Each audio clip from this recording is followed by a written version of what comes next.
اگه دیدی درد مردم و ولی چشاتو بستی، ظلم به مظلوم رو دیدی و از کنارش رفتی، اگه از ترس یا واسه منفعتت خوده کردی.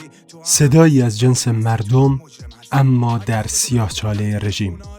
این حکایت امروز خواننده است که بله قربانگوهای حاکمیت را به چالش قربان زندگی نرماله، یه سال کار کرد، یه شب شام کفاره. بله چشم قربان زندگی نرماله، به جز اینم نمیگیم مبادا کی جرم باشه. بله قربان زندگی نرماله، یکی تو گور خوابه، یکی 10 تا برج داره. بله چشم قربان زندگی نرماله، حقمونو نمیخوایم مبادا کی جرم باشه. قربان پایینو دیدید، سفره خالی رو دیدید، شما نورتون زیاده شهر تاریکو دیدید. توماج صالحی هنرمند و رپر جوان انقلابی که ترانه‌هایش از اعماق طبقه زحمتکش جامعه شکل می‌گیرد و قلب حاکمیت مستبد را هدف قرار می‌دهد.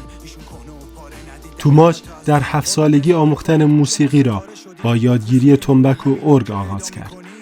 او گفته که از بچگی شعر می‌خواند و شاعر محبوبش خیام است. توماج صالحی موسیقی رپ را نخستین بار از طریق برادر بزرگترش شنیده و از آن لذت برده است. او خوانندگی رپ را در سال 1395 به طور جدی آغاز کرده است. توماج برای تولید موسیقی خود مجبور شده موتور و وسایل خانه‌اش را بفروشد، زیرا به دلیل دورنمایی سیاسی ترانه‌های او استودیوهای اصفهان حاضر به ضبط نبودند و مجبور شده به جاهای دورتر مثل شمال ایران برود که هزینه‌های بیشتری برای او داشت. او وظیفه خود را تزریق شجاعت و امید به مردم می‌داند و می‌گوید از چه می‌ترسم؟ از ترسو بودن می‌ترسم، اینکه خودم بترسم. تا حالا همیشه رفتم در دل ترس. توماج صالحی روز دوشنبه 19 تیر ماه 1402 به اتهام افساد فی الارض توسط شعبه یکم بیدادگاه انقلاب اصفهان به 6 سال و 3 ماه حبس محکوم شد.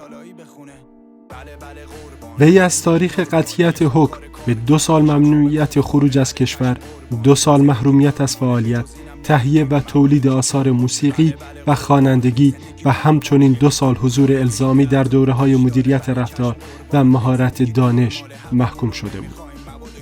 توماج روز 27 آبان 1402 پس از تحمل 252 روز حبس انفرادی و مجموعاً 1 سال و 21 روز حبس ناعادلانه با قرار وثیقه آزاد شد و در پیامی ویدیویی ضمن قدردانی از حمایت‌های مردم ایران درباره نحوه بازداشت خود، شکنجه‌های مزدوران اطلاعات در بازداشتگاه، اعترافات اجباری، توهین و افتراهای مزدوران علیه وی، عدم استقلال دستگاه قضایی و اختیارات گسترده و فراقانونی وزارت اطلاعات سخن به میان آورد. دوستان سلام، ارادت، امیدوارم حالتون خوب باشه. امروز 5/9/402 اولین ویدیویی که من از خودم منتشر میکنم. ویدیوهای دیگه‌ای که از من داره پخش میشه توی فضای مجازی مال ویدیوهای بعد از آزادی سال 1400.